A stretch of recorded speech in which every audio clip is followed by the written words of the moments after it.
Hello, good morning students. Please subscribe the channel, drop a like, share and comment. This is Progressive Monthly Magazine, October 2025, exercise number 18 on the speed of 100 words per minute. Start.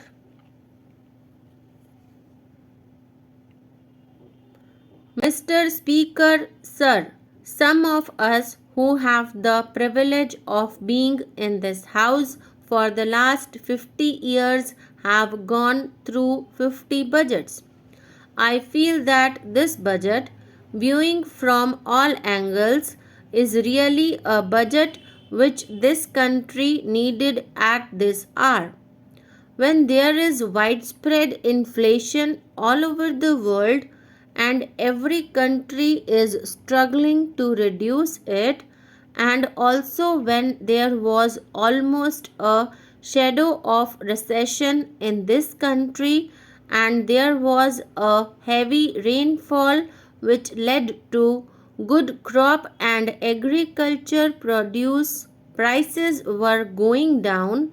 At this juncture, a budget with maximum investment, minimum taxation, and less deficit as compared to the past few years is a budget that is really a powerful fillip to economic growth, savings, and more investment both in industry and agriculture.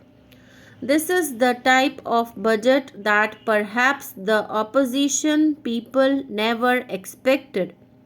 There is some criticism here and there about taxation and excise duties.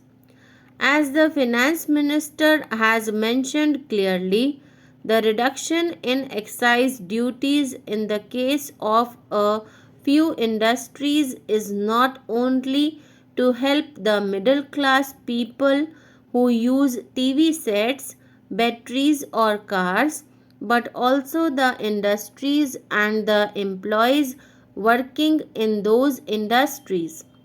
If there had been a layoff in Hindustan Motors, for example, the honorable member would have been the first to organize labor and come to the finance minister to take measures to have them taken back in the factory. So that way the finance minister has reduced the excise duties on certain items. It benefits not only the class of people who use those products, it also helps to keep those industries manufacturing those items, avoid layoffs. There are hundreds of thousands of industries units in this country making these things. As regards the reduction in income tax and wealth tax, it is said that it stimulates disclosures of more hidden wealth. I am sure the finance minister would succeed and then we shall certainly compliment him. More than anything else, the largest investment this year in the plan is judiciously distributed on priority subjects. The maximum amount has perhaps gone to priority subjects like agriculture, irrigation, and power. Even such subjects like social welfare, which were starved for the last 3 years, are not neglected. In this judicious distribution of the budgetary allocations regarding investment in the plan, the government has done well. One fact which I want to bring to the notice of the Honorable Minister is the pitiable condition of the farmers today, the agriculturists who are the backbone of this country, who still form 70% of the population and who produce 50% of the national wealth.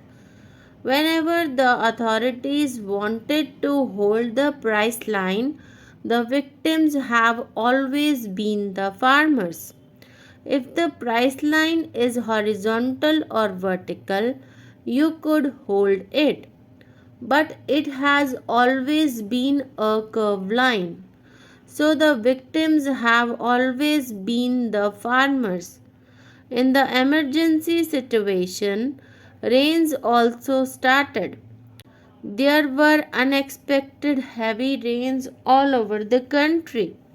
I have been associated with agriculture since the last 25 years as deputy minister here and later as a minister in my state. I have never seen a good year as far as rainfall is concerned as last year. It was a year which might not repeat itself. There was no scarcity of rain at all in any part of India.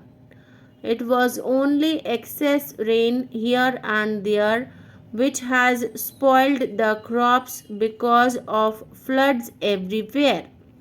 Of all the experienced people in agriculture, the finance minister has got a very good background in agriculture.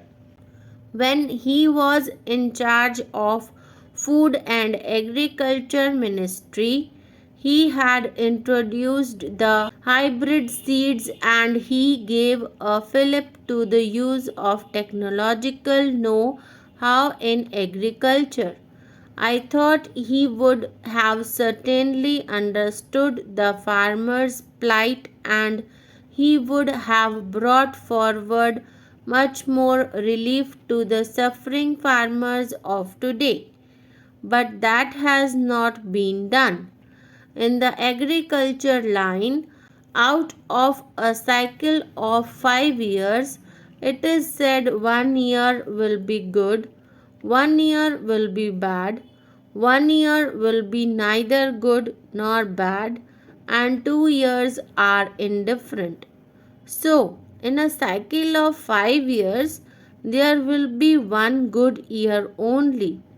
When the farmer gets good crops during that period of 1 year, he suffers. What are the prices of cotton, oilseeds, food grains, etc. today? Those were the years when the prices of these agricultural commodities had increased more than 100%. I can give you the prices of certain agricultural products that are sold today. That is the position obtaining in oilseeds and various other commercial commodities also. When the prices have come down, the farmers have no money to buy other essential commodities, and this is the state of affairs. From the beginning, Planning Commission has also been advising the states to tax the rural sector. They thought that there were rich people in the rural areas and they should be taxed.